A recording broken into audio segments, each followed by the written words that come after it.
मला वाटतं आजची ही तुफान गर्दी, सगळे मुंबईकर जमलेले आहेत, ते एका हिरोसाठी जमलेले आहेत, सोनम वांगचुक यांसाठी जमलेले आहेत.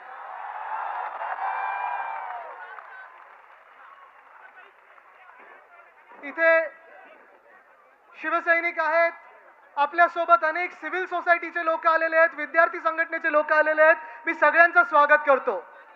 Thank you for coming here. थोडं असे मला इकडे बघायला मिळेल, थोडे असे.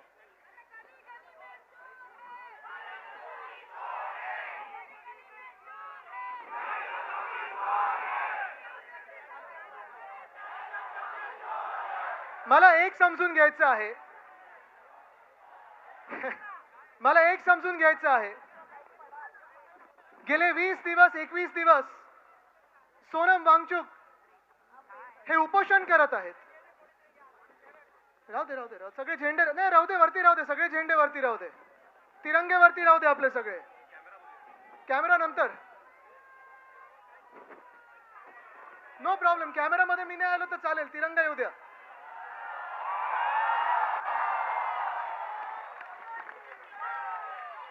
मला एक समजून घ्यायचंय, 20 दिवस 22 दिवस सोनम वांगचुक हे उपोषण करतायत, हंगर स्ट्राईक करतायत.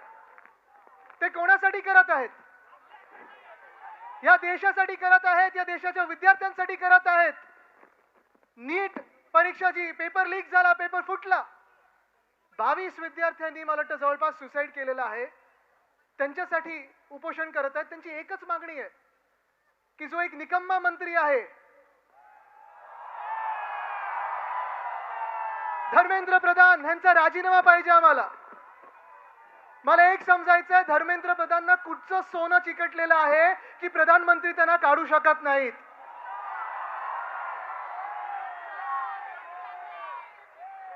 आज देशाचा युवा विचारतोय, आज देशाचा युवा हा रस्त्यावर उतरलेला आहे. युवा आहे, युवती आहे, सगळे रस्त्यावर उतरले आहेत. इथे तुम्ही पाहिलं तर सगळे विद्यार्थी आहेत, अनेक लोक इथे विद्यार्थी आहेत, वेगळ्या वेगळ्या संघटनेतून आलेत, वेगळ्या वेगळ्या पक्षातून आलेत. गरज नाही की सगळ्यांनी कोणी एकाच व्यक्तीला मतदान केलं असेल.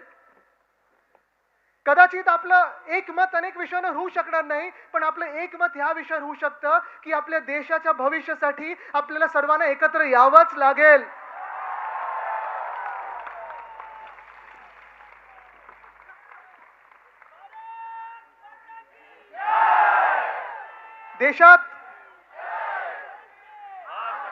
देशात आता सगळे जे युवा उतरलेले आहेत ते धर्मेंद्र प्रधानचा राजीनामा मागत आहेत.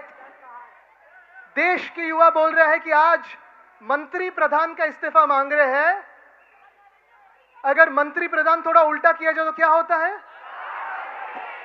ये भी मांगने में हम कम नहीं रहेंगे.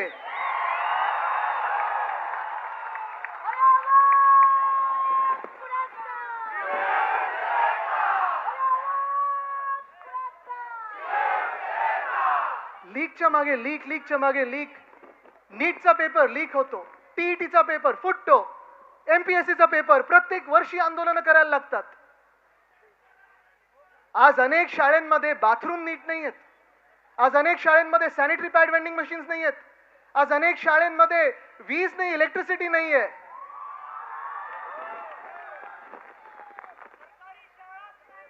सरकारी शाळा काय, सरकारला शिक्षणाची गरजच वाटत नाही. एक एक मुख्यमंत्री बघा, त्यांच्या मुख्यमंत्र्यांचे एक एक किती कोणी पास केले हे बघा. पण भाजपचा हेच कारभार चाललेला आहे की देशाला अशिक्षित ठेवा, देशाला शिक्षणापासून वंचित ठेवा, अंधभक्त बनवा.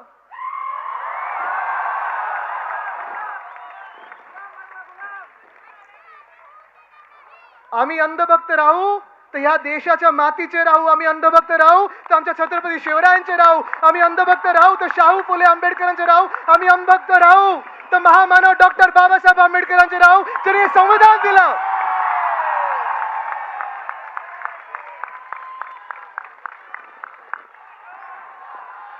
पण भाजप समोर वाकणार नाही, झुकणार नाही. कापला तरी चालेल आम्हाला, पण आम्ही भाजपचे गुलाम होणार नाही.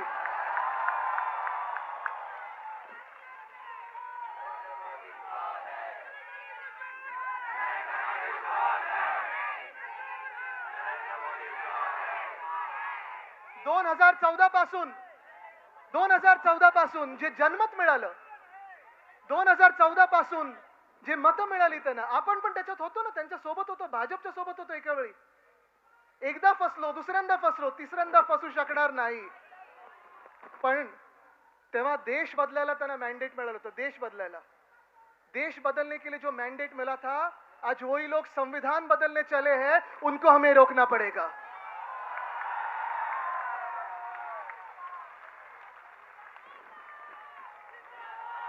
काय काय काय काय विषय चालले देशामध्ये. किती लोकांनी तुम्ही वाचलं असेल, कालच पेपरमध्ये आलेलं आहे, इस्रोचे सायंटिस्ट किती लोकांनी राजीनामा दिलाय? 100. म्हणजे एका बाजूला जग कुठे चाललंय तर स्पेसएक्स पाहतंय, ESA पाहतंय, सगळे लोक हे जगात पाहतोय आपण. सायंटिस्ट त्या त्या देशांमध्ये चाललेले आहेत, त्या त्या वेगळ्या वेगळ्या कंपन्यांमध्ये चाललेत. पण आपल्याकडे इस्रोचे सायंटिस्ट राजीनामा देत आहेत. इस्रो यांना सांभाळता येत नाही, आणि इस्रो यांना सांभाळता येत नसताना दुसऱ्या पक्षाचे खासदार फोडायला लागलेत. हे देशाचं सरकार आहे. हे सरकार तुम्हाला मान्य आहे का? हे राजकारण कुठे चाललंय? एका बाजूला आपण पाहतोय सरकार आहे, मजबूत सरकार आहे, बहुमताचं सरकार आहे, राज्य करू शकता, देश बदलू शकता. पण तुम्ही संविधान बदलताय. आज देशातली परिस्थिती बदलणार होती. 2022 पर्यंत काय होतं ते? 2022 तक हर घर नल जल क्या क्या था? गेलं कुठे?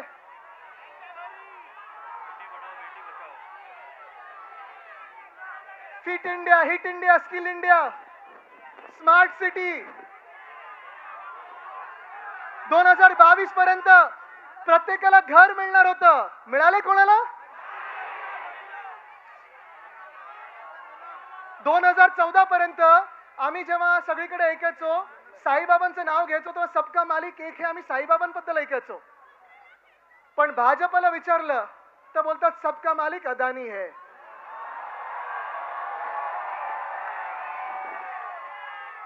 आणि परत तुम्हाला ह्याच सोनम वांगचुकवर आणतो मी. कारण सोनम वांगचुकनं जी अटक झाली होती, जी NIA ने अटक केली होती, ती कशासाठी केली होती? कारण लडाखमध्ये सोनम वांगचुक बसले होते ह्या उपोषणाच्या आधी, आणि लडाखमध्ये ते सांगत होते आम्हाला पूर्ण राज्य बनवून द्या. जे तुम्ही वचन दिलं होतं, स्टेटहूड दिलं होतं, स्टेटहूडचं प्रॉमिस होतं, ते पूर्ण करा. पण स्टेटहूड देत नाहीयेत त्यांना, कारण तिथे पण अदानीला जमिनी धापायच्या आहेत. ते ढापल्यानंतरच त्यांना स्टेटहूड मिळणार आहे. त्याच्या विरुद्ध जेव्हा सोनम वांगचुक बसले होते तेव्हा त्यांना जेलमध्ये टाकलं होतं. पण आज देश जागृत होत आहे, आज देश रस्त्यावर येत आहे. आज कुठचा मंत्री काम करे तुम्ही मला सांगा? अश्विनी वैष्णव रील मंत्री आहेत की रेल मंत्री आहेत? जयशंकर फॉरेन अफेअर्स सांभाळायचे आहेत. पासपोर्टचं रँकिंग काय झालं आपलं? निर्मला सीतारामन फाइनेंस मिनिस्टर है. रुपया ऊपर जा रहा है कि नीचे जा रहा है? इकोनॉमी ऊपर जा रही है कि नीचे जा रही है?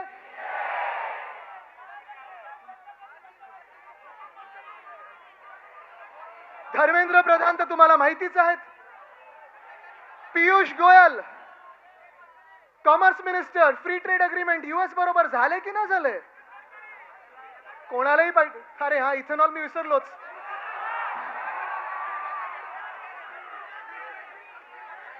आज या देशामध्ये अनेक भारतीयांचे हे स्वप्न असतं, तरुण मुला मुलींचे स्वप्न असतं, घर घेण्याच्या आधी मला गाडी घ्यायची असते. आणि त्या गाडीमध्येच इथेनॉल, E20, E30, E35. अरे काय EVM समजल्यात की आमचा तो इथेनॉल?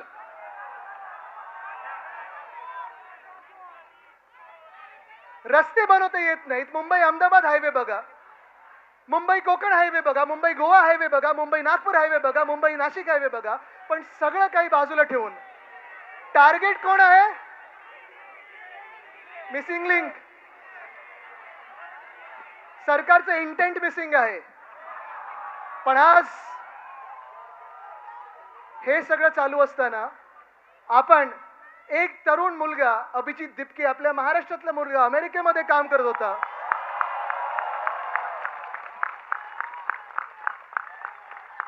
अभिमान आहे आम्हाला त्याचा. जसा सोनम वांगचुकचा आम्हाला अभिमान आहे तसाच अभिजित दिपकेचा आहे. बाकी सर्व जे तिथे उपोषणाला बसलेत ते सगळे जे तरुण तरुणी बसलेले आहेत, अभिमान आहे त्यांचा. त्यांना जाणार मी भेटायला, पण मी पहिलं बोललो आपण पहिलं महाराष्ट्रात आंदोलन करून दाखवू, मग दिल्लीला भेटायला जाऊ. पण आज जेव्हा अभिजित मुंबईत महाराष्ट्रात आला तेव्हा नंतर त्याचं रिसेप्शन पाहिलं, दिल्लीत पाहिलं, आंदोलनं पाहिली, जंतर मंतरला जे आज अभिजित बसलेला आहे ते एकाच गोष्टीसाठी बसलेला आहे की त्या तरुण मुलींना न्याय मिळाला पाहिजे, न्याय मिळाला पाहिजे. एका बाजूला आले उद्धव साहेब आलेले आहेत.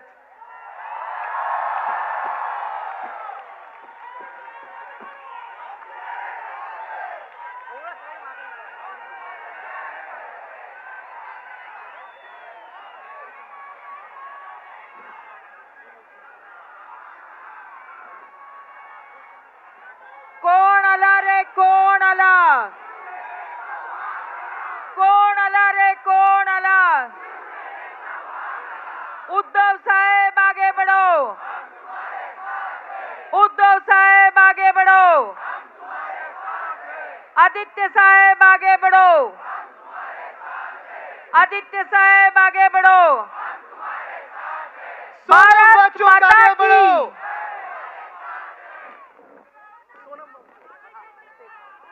सोनम वांगचुक आगे बढ़ो, सोनम वांगचुक आगे बढ़ो, अभिजीत दिपके आगे बढ़ो, अभिजीत दिपके आगे बढ़ो.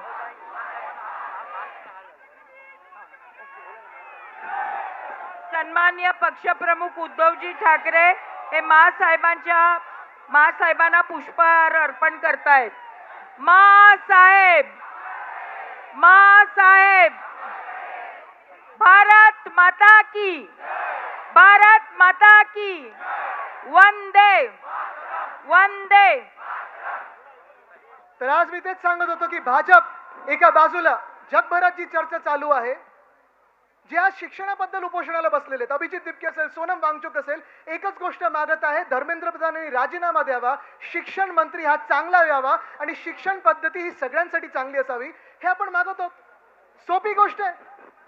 पण आज भाजप जे सातत्याने आपल्याला भाजप प्रत्येक गोष्टीमध्ये आपल्याला अडकवत आहे.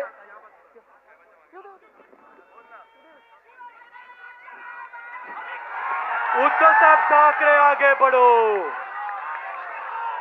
भाजप आपल्याला वेगळ्या वेगळ्या गोष्टी भाजप आपल्याला वेगळ्या वेगळ्या गोष्टींमध्ये अडकवत आहे. धर्मामध्ये अडकवते, जातीमध्ये अडकवते, प्रांतामध्ये अडकवते, भांडणांमध्ये अडकवते. एका बाजूला जग हे आर्टिफिशियल इंटेलिजन्स बद्दल बोलत आहे, एका बाजूला जग हे सायन्स बद्दल बोलत आहे, एका बाजूला जग हे नॉलेज बेस्ड इकॉनॉमी बद्दल बोलत आहे आणि आपण अजून अडकलेलो आहोत. ते आपण डिबेट करत आहोत 50 वर्षापूर्वी, 100 वर्षापूर्वी कोण महान होतं. भाजपकडून चर्चा काय होते, भाजपचं मुख्य आंदोलन काय असतं की पहिले पंतप्रधान हे नेहरू झाले पाहिजे होते, सरदार पटेल झाले पाहिजे होते, मग गांधी बरे होते की सावरकर बरे होते की नेहरू बरे होते. ह्या सगळ्याच डिबेटमध्ये भाजपने आपल्याला अडकवलेलं आहे. भविष्यासाठी आपण भांडत आहोत, भाजप आपल्याला भूतकाळावरनं भांडत ठेवत आहे. तुम्ही ठरवायचं तुम्ही कोणासाठी भांडणार आहात. The BJP is keeping us busy over the past. We want to fight over the future. We want to fight for our future. एक महत्त्वाचं स्टॅटिस्टिक तुम्हाला देतो, जास्ती मी वेळ घेणार नाही. तुम्ही न्यूजपेपर्स उघडले, वृत्तपत्र उघडली तर प्रत्येक दिवशी बातमी असते की किती लोकांना रिट्रेंचमेंट होते, किती लोकांना जॉब्स वरनं काढलं जातंय. कधी ओरेकल मधून, कधी दुसऱ्या कुठच्या कंपनीमधून, कधी कॉल सेंटर मधून, कधी कुठच्याही कंपनीमधून 20,000 लोक काढले गेले, 30,000 लोक, कधी 16,000 लोक, कधी 10 लोक हे काढले जाण्याची बातमी येत आहे. पण अजय बांगा जे वर्ल्ड बँकचे प्रेसिडेंट आहेत त्यांनी सांगितलेलं आहे की पुढच्या 10 ते 12 वर्षामध्ये जॉब मार्केटमध्ये आपले जी इमर्जिंग इकॉनॉमीज आहेत, आपण समजू आपल्याला इमर्जिंग इकॉनॉमी आहे. निर्मला सीतारामन जरी आपल्या फायनान्स मिनिस्टर असल्या तरी आपली एक इमर्जिंग इकॉनॉमी समजू. फेल्ड गव्हर्नमेंट, फेल्ड मिनिस्टर तर ओनली वन थिंग आहे. पण एक तुम्हाला सांगतो, पुढच्या 10 वर्षामध्ये 120 कोटी लोक, आपण सगळे तरुण वर्ग हे वर्किंग एज मध्ये येणार आहोत. 120 कोटी, 120 करोड. आणि मग जॉब ऑपॉर्च्युनिटीज जगामध्ये, पूर्ण जगामध्ये, नुसतं भारतामध्ये नाही, सांगतात की फक्त 40 कोटी निर्माण होणार आहेत. 80 कोटी लोक जाणार कुठे? फ्री राशन खाणार किती दिवस? लाडकी बहीण 95 लाख महिलांना बाहेर काढलं ना, साडीची स्कीम बंद केली ना, सगळं काही त्यांच्या मुलांसाठी चाललंय जे बाहेर शिकतायत किंवा इथेनॉल विकतायत. आपल्या तरुण तरुणींनी काय करायचं?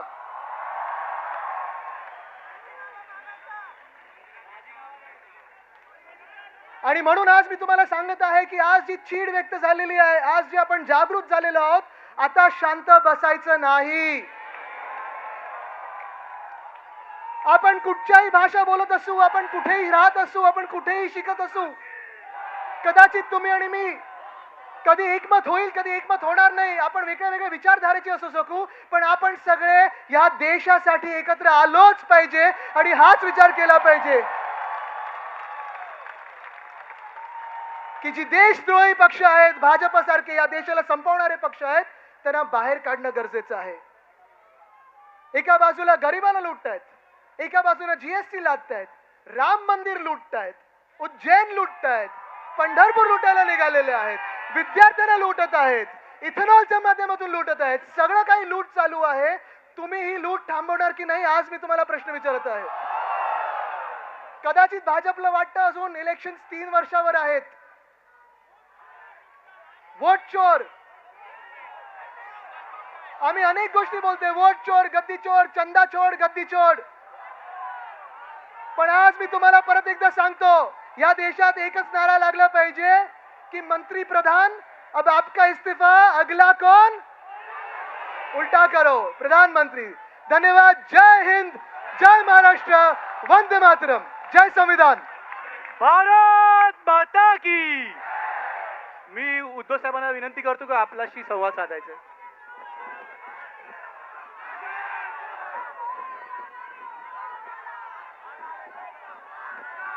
जमलेल्या माझ्या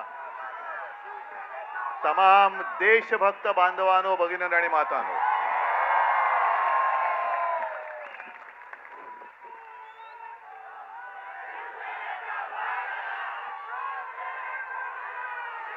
आता एक पोस्टर काहीतरी होतं. नाही, हे धर्मेंद्र प्रधान राजीनामा द्या. ही एकदम क्षुल्लक गोष्ट आहे. नाही, हे पण एकदम क्षुल्लक आहे. हा लढा आता जे सरकार आपल्याला रोजीरोटी देऊ शकत नाही, रोजगार देत नाही, शिक्षण देत नाही, उत्तर देत नाही, हे सरकार बदलण्याचा हा लढा आता सुरू झाला पाहिजे. आम्हाला धर्मेंद्र प्रधान नकोय, आता हे सरकार नकोय.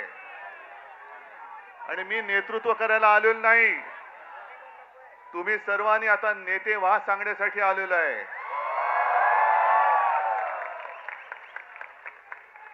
फक्त मला एक तुमच्याकडनं वचन पाहिजे की आज दिसते ती जाग आहे, आज दिसणारी आग आहे, हे सरकार बदलेपर्यंत टिकणार की नाही टिकणार? म्हणजे ही आग टिकली पाहिजे, सरकार टिकता कामा नये. या आगीमध्ये सरकार जाळून भस्म झालं पाहिजे, तर या उठावाला अर्थ आहे. आणि हा लढा एकट्या सोनम वांगचुक यांचा नाहीये. हे सरकार केवळ चंदा चोरी, वोट चोरी, अरे तुमचं भविष्य चोरलंय त्यांनी, तुमचं भवितव्य, या देशाचं भवितव्य चोरलंय. काय दिलंय का या सरकारने तुम्हाला? आज मी येताना बातम्या बघत होतो, दिल्लीमध्ये जंतर मंतरच्या इकडे युद्धाची तयारी जणू काही सुरू झालेली आहे. सैन्य आणतायत, फौजा आणतील, कदाचित अणुबॉम्ब सुद्धा आणतील. पण या सरकारला माहिती नाहीये, या देशामधला हा जो तरुणाईचा अणुबॉम्ब आहे तुमच्या बुडाखाली आधीच लागलेला आहे. आणि हे आता तुमची जी काय युद्धाची तयारी आहे, ही तयारी जर का नीट परीक्षेच्या वेळेला नीट केली असती तर तुमच्या बुडाला सुरुंग लागला नसता, लागला असता. बरं, मी काय म्हणतो की एकदा होऊन जाऊ दे. सोनम वांगचुक यांनी देशाला काय दिलंय? दिलेलं आहे. जे आपले सैनिक हे तुमच्यासारखे, तुम्ही तरुणाई, या देशाचं भविष्य तुम्ही आहात आणि देशाचे रक्षण करते तुमच्यासारखेच तरुण जवान सरहद्दीवरती आहेत. या तरुणांसाठी मायनस टेम्परेचर, आपल्याकडे जरा मुंबईमध्ये जरा 20-22 टेम्परेचर झालं का थंडी आहे बाबा, मफलर काढा. तिकडे तर बर्फामध्ये सैनिक उभे राहतात आपल्यासाठी. ते तिकडे आहेत म्हणून आपण इकडे आहोत. या सैनिकांसाठी ज्यांनी सोलार टेंट बनवले, की या सैनिकांनी देशासाठी मरण्यासाठी, म्हणजे मेलो तरी 72 पण माझी भारत माता जगली पाहिजे, त्या देशाच्या सैनिकांसाठी ज्याने सोलर कॅम्प बनवून दिले, टेंट बनवून दिले, तो यांच्यासाठी देशद्रोही ठरतो. हा देशद्रोही. तिथलं पाण्याची टंचाई लक्षात घेऊन ज्यांनी आईस फाउंटन तयार केले, असा हा पर्यावरणवादी, असा हा शास्त्रज्ञ,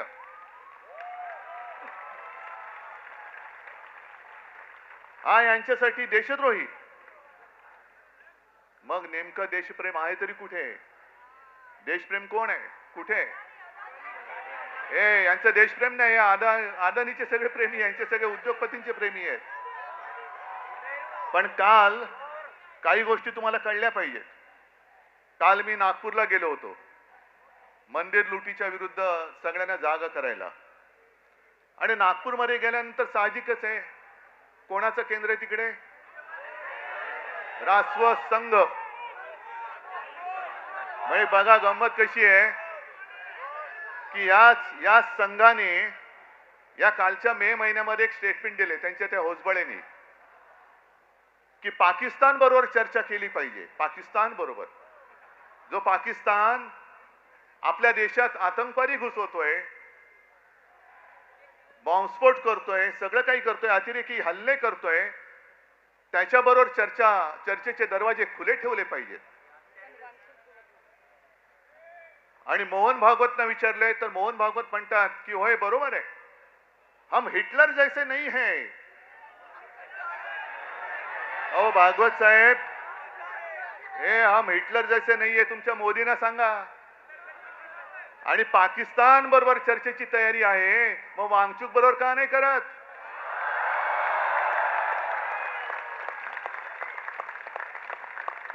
म्हणजे जो देश आपल्या सैनिकांचे बळी घेतोय त्याच्याबरोबर चर्चा, आणि जो माणूस आपल्या सैनिकांसाठी सोलार टेंट बनवतोय, अरे त्याच्या बुद्धिमत्तेचा वापर करून घ्या या देशासाठी. अशी माणसं होत नाहीत परत. अशी माणसं होत नाहीत. मग ही सगळं हे जे काय बघतोय ना, आज सगळे तिकडे पोलीस फाटा वगैरे आणतायत, कोणासाठी आणताय? अरे एवढे घुसवा ना, तर पाक व्याप्त काश्मीरमध्ये का नाही घुसवत तुम्ही? माझ्या नौजवान सगळ्या तरुण आणि या तरुणाई विरुद्ध तुम्ही आणखीन जे देशाच्या रक्षणासाठी सैन्यात जमा झालेले, ते भरती झालेले तरुण वापरणार, म्हणजे तरुणांनाच तरुणाच्या विरुद्ध उभे करणार, आणि तुम्ही काय तिकडे जिलब्या पाडत बसणार का ढोकळा खात बसणार?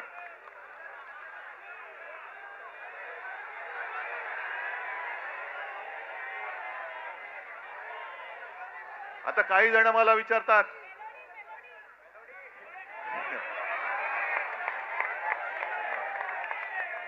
नहीं मेलोडी खाओ खुद जान जाओ, तो फिर मुझे बात करने की क्या बात है? आप जाओ उधर कोने पे मेलोडी ले लो और सब खुद जान जाओ, जो भी जानना है जान लो, समझ जाओ. मैं तिकडे चॉकलेटच्या गोळ्या आणि आमच्या तरुणांना बंदुकीच्या गोळ्या. नाही, हे सरकार, म्हणून मी म्हंटल ना, आहोत ना आम्ही हिंदुत्ववादी आहोतच, पण कट्टर देशाभिमानी हिंदू आहोत. धर्माच्या आधारावरती केवळ शेंडी जानवाचं हिंदुत्ववाले आम्ही हिंदू नाही आहोत. आम्ही देशभक्त हिंदू आहोत. आणि म्हणून मी काल मोहन भागवतनं जे विचारलं की आज जे काही देशात चालू आहे हेच तुमच्या कल्पनेतल्या हिंदू राष्ट्रामध्ये बसतंय का? हे तुमचं हिंदू राष्ट्र आहे? हे हिंदू राष्ट्र आम्हाला अपेक्षित नाही. आमच्या हिंदू राष्ट्रामध्ये देशभक्ती ही महत्वाची आहे. मग तो कोणत्याही जातीपाती धर्माचा असू दे, जो ह्या देशावरती प्रेम करतो तो आमचा आहे.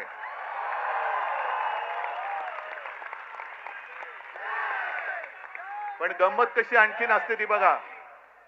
काही वर्षांपूर्वी म्हणजे ज्यातनं भाजप सरकारचा जन्म झाला, अर्थात त्याच्यामध्ये पापी आम्ही सुद्धा होतो, पण अण्णा हजारे हे उपोषणाला बसले होते. लक्षात आहे तुमच्या? काय प्रसिद्धी मिळाली होती, काय प्रसिद्धी मिळाली होती. जणू काय संपूर्ण जग तिकडे एकवटलं होतं. पण त्यावेळेला अण्णांना कोणी देशद्रोही नव्हतं म्हटलं. अण्णांना कोणी चीनचा हेर किंवा हस्तक नव्हतं म्हटलं. अण्णा काय बोलतायत हे विचारण्यासाठी तत्कालीन मनमोहन सिंग सरकारने 4-5व्या दिवशी त्यांचा माणूस पाठवला होता. विलासराव देशमुखांना पाठवलं होतं. मग ही माणुसकी आज मोदी सरकारमध्ये का नाहीये? आमचा लढा हा माणुसकीसाठी आहे. पण अण्णा हजारेंना सुद्धा असं उचलून चादरी बिदरी आणून, अरे काय अतिरेकाला उचलताय तुम्ही? आणि चादरी कशासाठी पाहिजेत? मोदी सरकारला सांगतो की तुम्ही चादरीने वांगचुकना जरी झाकला असेल तरी तुम्ही सत्य झाकू शकत नाहीत. आणि तुमच्या पापावर तर पांघरून अजिबात घालू शकत नाही. तुमचं पाप उघड झालेलं आहे. किती झाका, तुमचा पापाचा कोंबडा हरवणारच आहे. पण अण्णांच्या वेळेला जसं मनमोहन सिंग सरकारने लगेच 4-5व्या दिवशी दूध पाठवला होता, का नाही पाठवला मोदी सरकारने? का धर्मेंद्र प्रधानला एवढं काय सोनं लागलेलं आहे? काय तरुण मुलांची आणि मुलींची काय मागणी आहे? एक तर शिक्षणाचा, स्वतःच्या शिक्षणाचा पत्ता नाही, त्याच्यामुळे शिक्षणासाठी किती मेहनत करावी लागते हे यांना माहिती नाही. अभ्यास म्हणजे काय असतं हेच जर माहिती नाही तर अभ्यास करून परीक्षेला जाताना पेपर फुटल्यानंतर काय होतं या यातना होणार कशा? नाही, आता डिग्री खरी का खोटी हा सुद्धा प्रश्न आहे.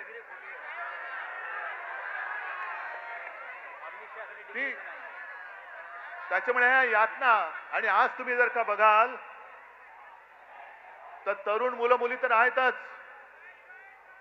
पण मी सोशल मीडियावरती बघतोय त्यांचे आजी आजोबा सुद्धा आलेले आहेत, आई वडील आलेले आहेत. याचं कारण असं की मला नाही शिकता आलं, पण माझ्या मुलाने शिकलं पाहिजे, माझ्या मुलीने शिकलं पाहिजे. मोदी सरकारची जी घोषणा आहे, मुलगी शिकली प्रगती झाली, अरे पण शिकून परीक्षेला गेली आणि पेपर फुटला, ती मुलगी आत्महत्या नाही करणार, मुलगा आत्महत्या नाही करणार. मग एवढ्या मुलाने आत्महत्या केल्या तरी एक धर्मेंद्र प्रधान तुम्ही डोक्यावर घेऊन नाचताय. मग धर्मेंद्र प्रधानला असं काय सोनं लागलेलं आहे?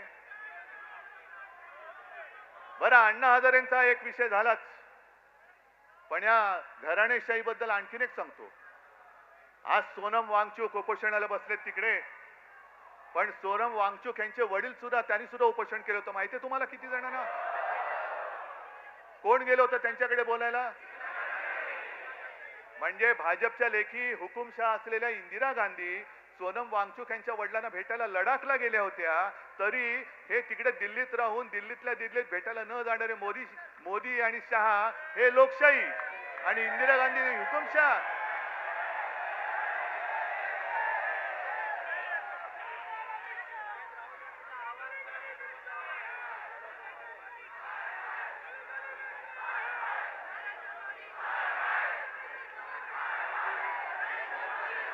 एक मिनिट, हा गली गली में शोर आहे, बरोबर आहे, पण तुम्ही जिथून जिथून आलाय, कुठल्याही गल्लीतनं आला असाल, कुठल्याही गावातनं आला असाल, त्या गल्ली गल्लीमध्ये तुम्हाला शोर करावा लागेल, तुम्हाला आवाज उठवावा लागेल. मला जे प्रश्न विचारत होते त्यांना मी हेच सांगतोय की तुम्ही दिल्लीला जाणार का? हो, वेळ येईल तेव्हा मी नक्की जाईन, पण मी एकटा गेलो असतो तर फरक नसता पडला. आज हे सगळे एवढे जण इकडे जमलेत, अख्खा महाराष्ट्र आज तिकडे उभा आहे. आणि हे आंदोलन आता फक्त जंतर मंतर पुरतं मर्यादित ठेवायचं नाही. देशातल्या प्रत्येक कानाकोपऱ्यामध्ये काय तुमची घोषणा? नाही, आणखीन काय बोललात? गली गली में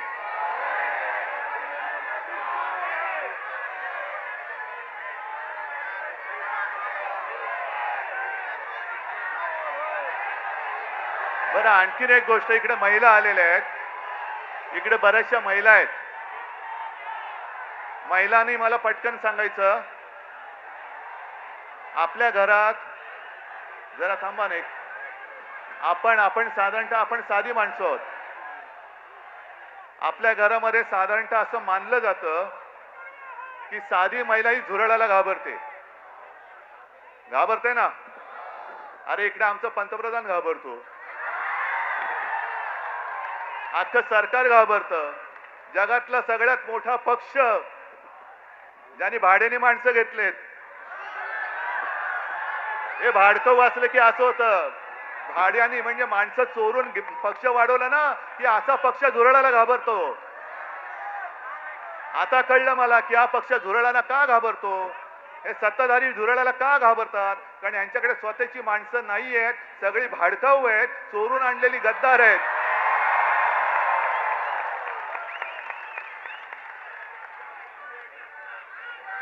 पण आता आपल्याला एक गोष्ट ठरवावी लागेल. माझं या शिवतीर्थावरून मोदी सरकारला आव्हान आहे, की तुम्हाला 1 नेशन 1 इलेक्शन घ्यायचे ना, आत्ता जाहीर करा. उद्या निवडणूक, देशाची निवडणूक आत्ता जाहीर करा, आम्ही तयार आहोत.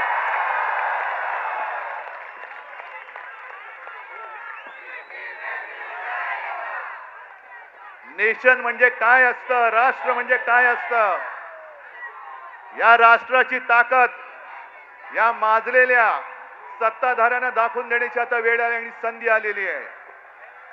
काय असतं नेशन म्हणजे काय असतं, राष्ट्र म्हणजे काय असतं. तुम्ही या माझ्या तरुणांना, जे उद्या देशाचं भविष्य आहेत, त्यांना कॉक्रोच म्हणता. पण आज तुम्ही बेशरमपणाने तिकडे गादीवरती बसलायत. जर आपल्याला स्वातंत्र्य मिळालं नसतं तर त्यांची बुडं टेकायला या गाद्या मिळाल्या नसत्या. जे क्रांतिकारक फासावर गेले, काय वय होती त्यांची?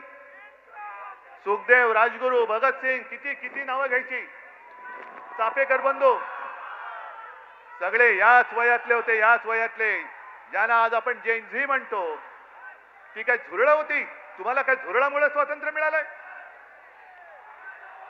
जर आपल्या स्वतःच्या प्राणाची पर्वा न करता, घराची कुटुंबाची पर्वा न करता, तेव्हाची तरुण मुलं यांनी जर का देशाच्या स्वातंत्र्यासाठी बलिदान केलं नसतं तर आज आपल्याला स्वातंत्र्य बघायला मिळालं नसतं.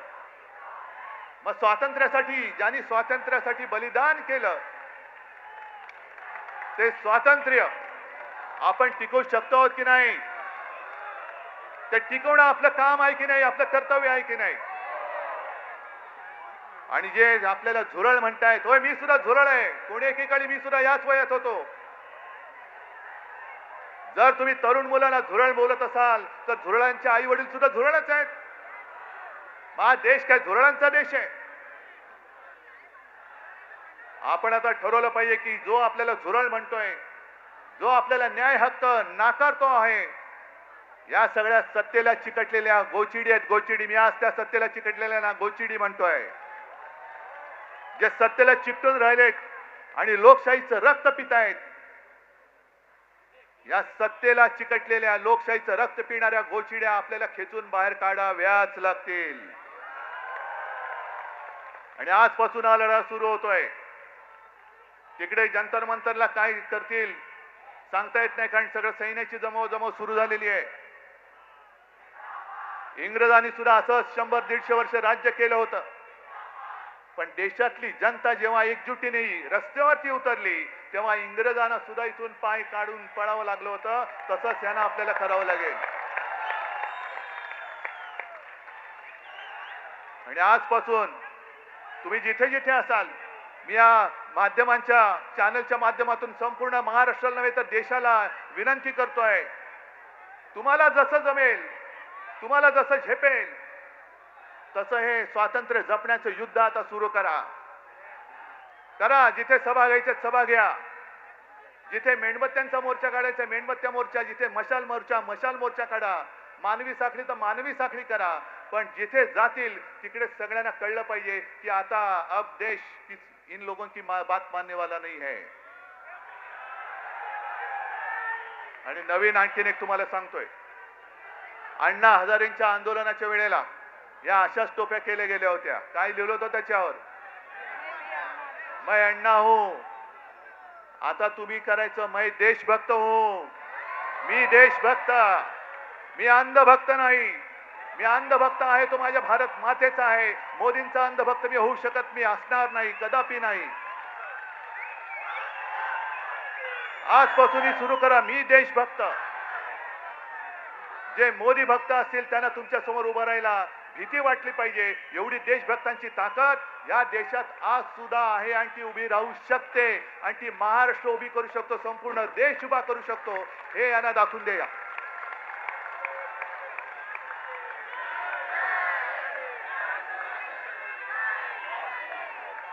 आज तुम्ही एवढ्या मोठ्या संख्येने आलेला आहात. मी म्हणतो ही ठिणगी आहे, पण एक ठिणगी वणवा पेटवायला पुरेशी असते. ती ठिणगी आज पडलेली आहे आणि देशाच्या लुटारूंना सत्ता भ्रष्ट केल्याशिवाय आता आम्ही स्वस्थ बसणार नाही. ही शपथ घेऊन आपण ह्या आंदोलनाला सुरुवात करूया. जय हिंद, जय महाराष्ट्र.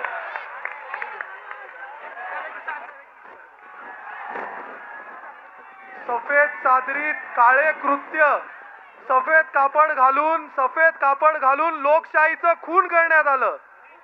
सफेद कापड घालून परवा लोकशाहीचं खून दिल्लीत करण्यात आलं. त्याच्या निषेधार्थ आज आपण सगळे इथे जमलेलो आहोत.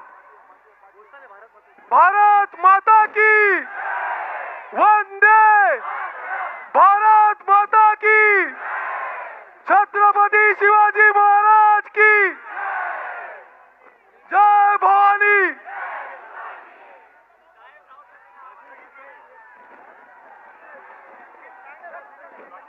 राष्ट्रगीत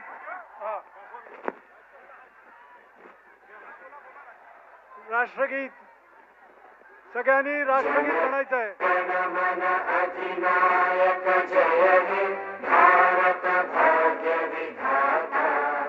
पंजाब सिंध गुजरात मराठा द्राविड उत्कल गंगा विंध्य हिमाचल यमुना गंगा उच्चल जलधि तरंगा तव शुभ नामे जागे तव शुभ आशीष मांगे गाहे तव जय गाथा जन गण मंगल